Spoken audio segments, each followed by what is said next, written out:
Ang kapitan ng White Dragon Squad ay lumitaw na may mukhang seryoso na may halong galit. Ang kanyang boses ay kalmado ngunit puno ng otoridad. Lahat ng naririto ay ipapadala sa Blanky Fortress. Nang marinig ito, ang mga mukha ng mga swordsmen sa batalyon ay nag-alala.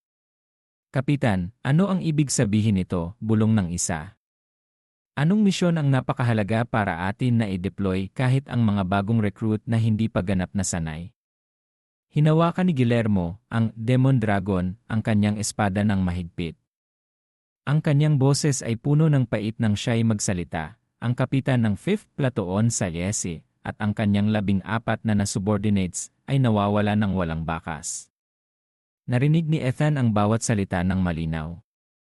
Alam niya kung sino ang tinutukoy ng kapitan. Siya ay ang pinakamatandang knight sa White Dragon Battalion.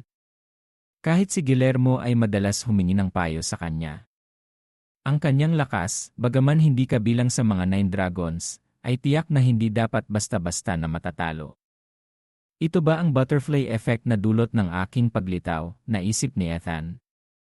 Nagpatuloy si Guillermo, ayon sa ulat ni Black Snow, may 89% na posibilidad na sila ay patay na. Kahit na sila ay buhay pa, hindi na nila kayang ipagpatuloy ang kanilang misyon. Ang kasalukuyang puwersa ay bubuo ng pansamantalang 5th Platoon at ipapatupad ang kanilang misyon. Ang pansamantalang kapitan ng 5th Platoon ay si Evelyn. Dahil ang misyon ay ilulunsad sa loob ng 3 araw, kumpletuhin ang pangunahing pagsasanay sa panahong iyon. Hindi ako naniniwala na sila ay patay na, ngunit kung mangyari iyon, maghihiganti tayo para sa kanila. Ang mukha ni Guillermo ay puno ng galit, ang kanyang mga mata ay puno ng dugo. Pagkatapos magsalita, agad na umalis si Guillermo, iniwan si Ethan na nag-isip. Mukhang hindi magiging madali ang mga bagay.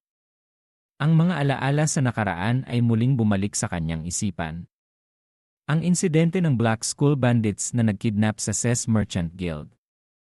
Ito ay isang insidente na walang pagkawala dahil sa pagsisikap ng White Armored Dragon Cavalry.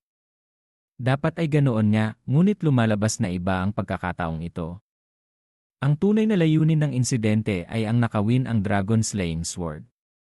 Ginamit ni Beaumont Ovan ang banmong sword na ninakaw niya sa kudeta upang ibagsak ang angkan ng Ragna, ngunit ngayon ang lahat ay nagbago mula sa kanyang nakaraang buhay. Kung lahat ay kasalanan ko, may isang paraan lamang upang itama ang mga bagay. Kailangan kong makita ito mismo. Isang nakatagong quest ang lumitaw sa harap niya, kolektahin ang banmong Dragon Slaying Sword. Lumipat ang eksena pagkatapos ng 3 araw sa isang watchtower sa isang malamig na bulubundukin. Isang bantay ang nagreklamo tungkol sa panahon. Napakalamig, hindi ako masanay sa klima na ito. Ang kanyang mga mata ay tumingin sa malayo. Yelan, bakit kakaiba ang hitsura ng buwan ngayon? Iyon ang White Armored Dragon Cavalry. Papalapit sila sa napakabilis na bilis, pinamumunuan ni Evelyn, ang pansamantalang kapitan ng 5th Platoon. Agad siyang sumilip sa unahan at sumigaw sa ibaba, narito na ang White Armored Dragon Cavalry. Papalapit na sila. Patunugin ang alarma. Bago pa man siya makatapos magsalita, isang atake na may napakalaking kapangyarihan ang tumama sa mukha ng bantay na nagdulot ng kanyang kamatayan bago pa man siya makapagsalita. Kasama ng alikabok at mga piraso ng bato mula sa itaas, iniutos ni Evelyn sa lahat na agad na maghagis ng mga bomba. Huwag nating hayaan na makaganti sila.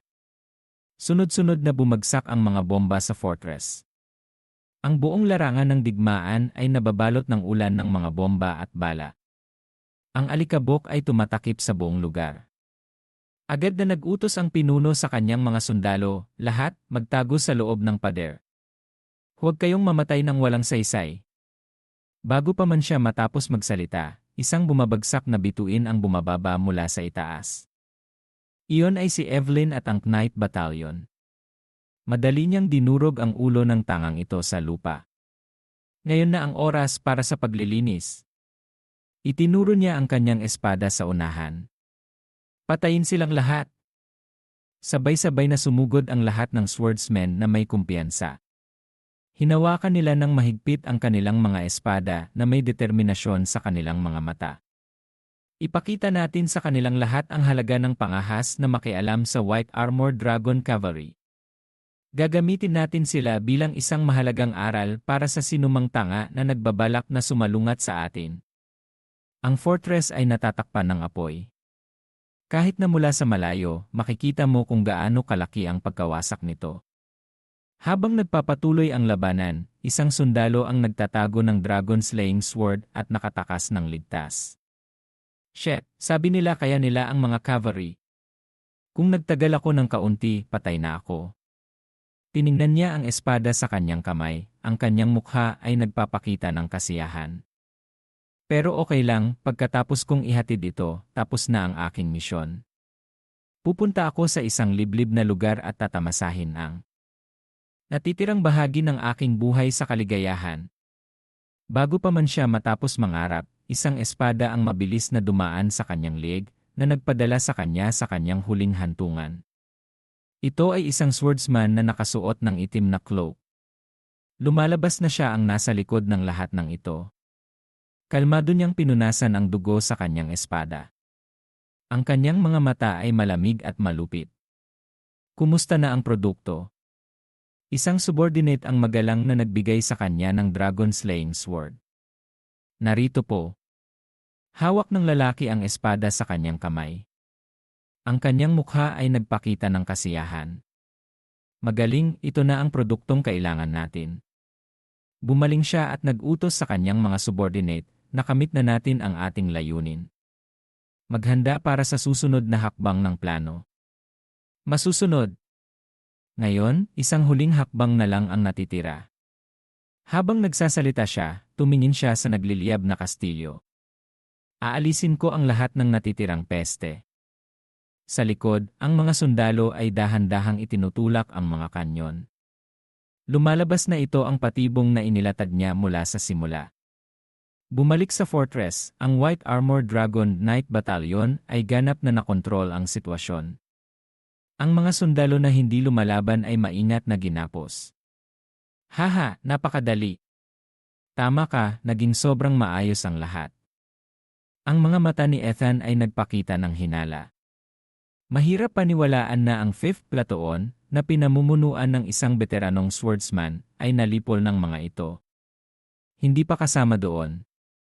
Dahan-dahan na itinaas ni Ethan ang ulo ng commander at ginawang aktibo ang memory synchronization upang basahin ang kanyang mga alaala.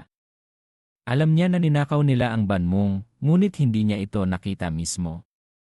Ano ba talaga ang nangyari sa pagitan nila? Kung ang mga maliliit na isda ay hindi pinag-uusapan, bakit kahit ang commander ng fortress na ito ay walang alam na bakas? May mahalaga bang detalye na nakaligtaan ko? Bigla, isang senior ang lumapit mula sa likuran at nagtanong, "Anong nangyayari, Ethan? May problema ba?" "Ah, wala po. Nag-iisip lang ako. Kahit na tinatawag kang Lightning Tiger, ang mga baguhan ay baguhan pa rin. Sabihin mo na lang na kinakabahan ka dahil ito ang iyong unang misyon. Nailigtas na natin ang mga bihag. Magtipon tayo sa natitirang bahagi ng koponan." Okay, darating na ako. Gusto ko nang umuwi. Puno na ng amoy pulbura ang katawan ko. Ang mga salitang iyon ay tila nagbukas ng isang bagay na nakaligtaan ni Ethan. Lumaki ang kanyang mga mata sa gulat. Mabilis na itinulak ni Ethan ang senior at tumakbo patungo sa mga shipment ng walang paliwanag. Ha? Anong nangyari sa kanya?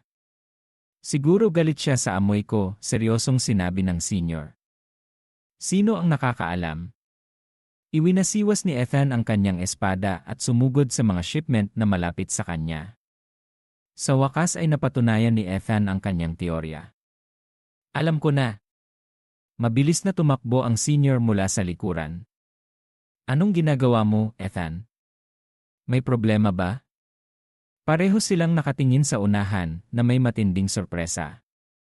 Ang mga ito ay mga explosives. Ang mga asong iyon, susubukan ba nilang dalhin tayo sa kamatayan kasama nila? Lumingon si Ethan. Walang maraming oras. Kailangan nating umalis dito agad. Okay, lahat magtipon. Kailangan nating lumikas kaagad.